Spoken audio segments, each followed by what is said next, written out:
The announcement dropped at 9 a.m. Greenwich Mean Time, February 5th, 2026. Amazon Prime Video's official Twitter account, verified blue checkmark, 4.2 million followers, posted a slick 30-second teaser video showing three unfamiliar faces standing in front of exotic cars. The caption read, "The next chapter of the Grand Tour begins. Meet your new hosts." Within seconds, the internet exploded, not with excitement, with rage. Because those three faces weren't Jeremy Clarkson, Richard Hammond, or James May.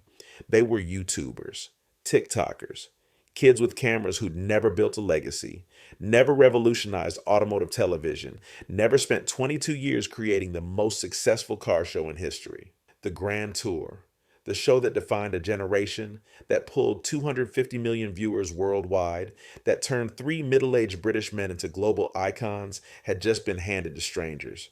And the man who built it, Jeremy Clarkson, wasn't even mentioned in the announcement. Fans were devastated. Commenters flooded the post with fury. "This is betrayal. You just killed your biggest show. Clarkson is the Grand Tour. This is a corpse you're parading around."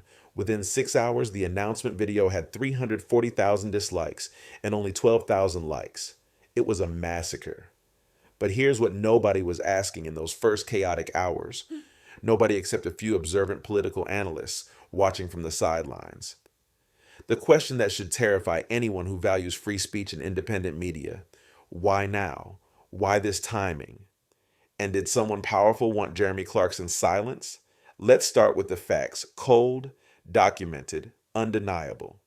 September 2024.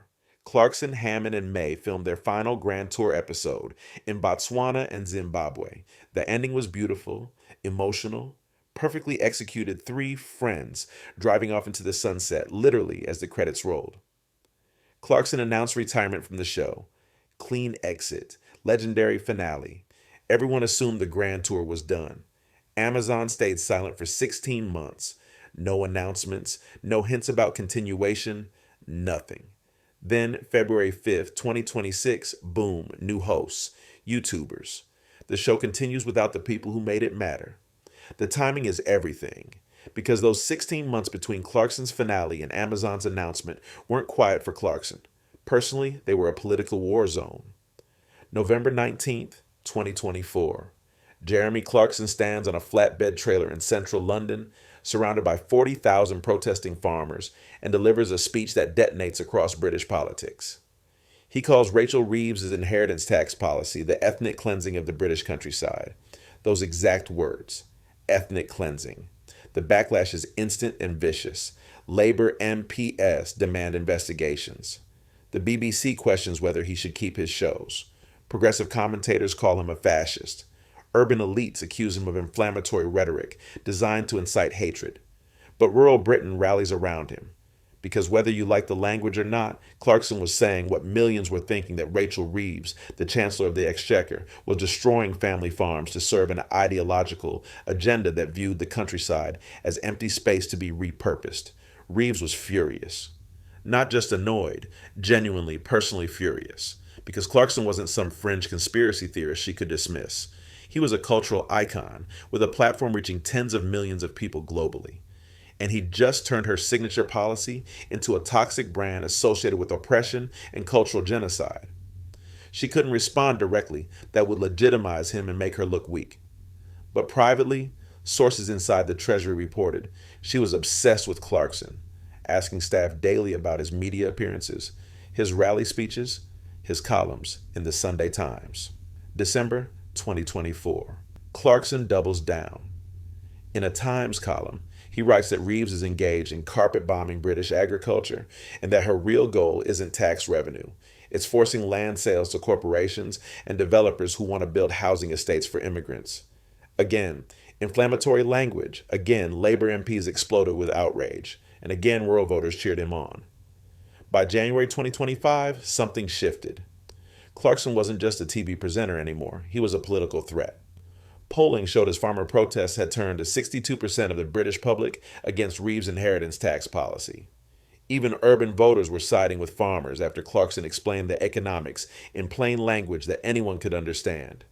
Rachel Reeves, ambitious, calculating, ruthless, doesn't forgive threats to her political survival. And she definitely doesn't forget. Now, fast forward to February 2026. Amazon announces Clarkson's replacement with YouTubers, and the corporate explanation is vague. We wanted to bring fresh energy to the franchise while honoring its legacy. Translation: nothing. Corporate speak designed to say everything and nothing simultaneously. But here's where it gets interesting and suspicious. Andy Jassy, CEO of Amazon, is not a political neutral. He's a massive Democratic Party donor in the U.S., $250,000 plus to Biden's 2020 campaign, regular attendance at progressive fundraisers, public statements supporting corporate diversity initiatives and climate regulations.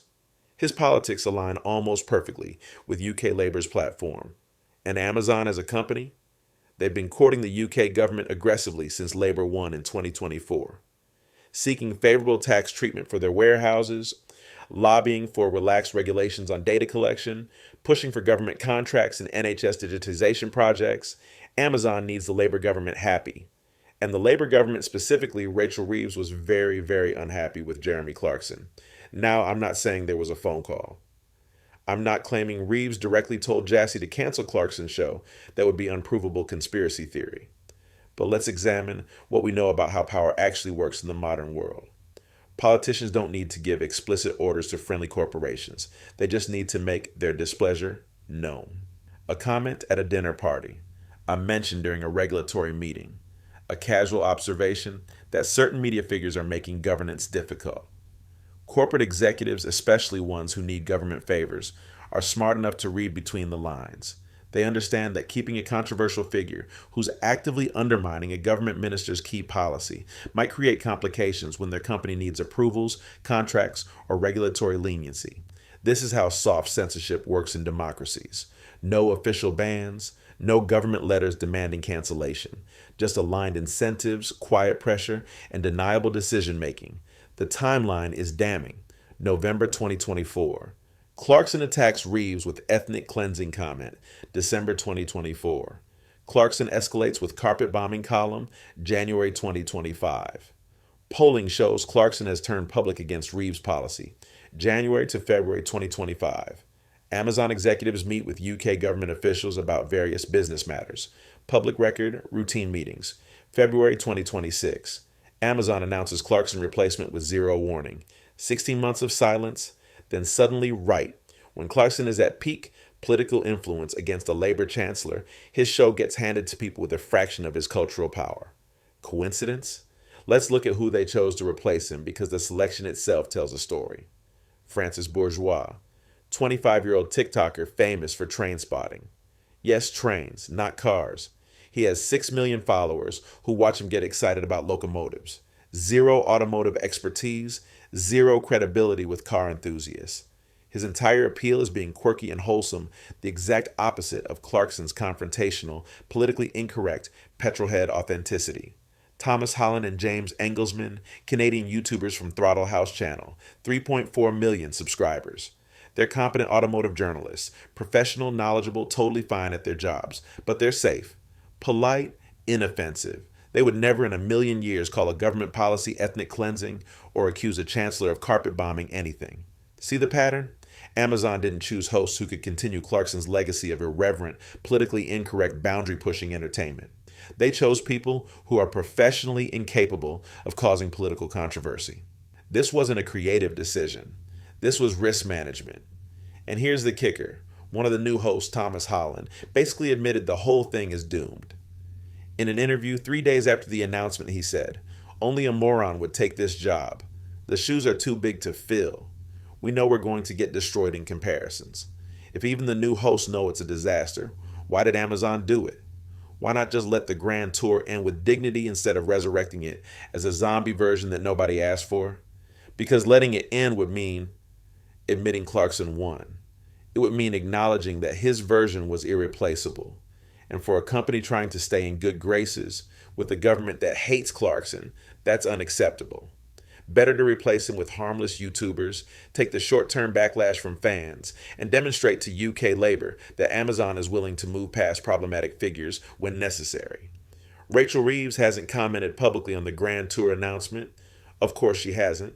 That would reveal the game.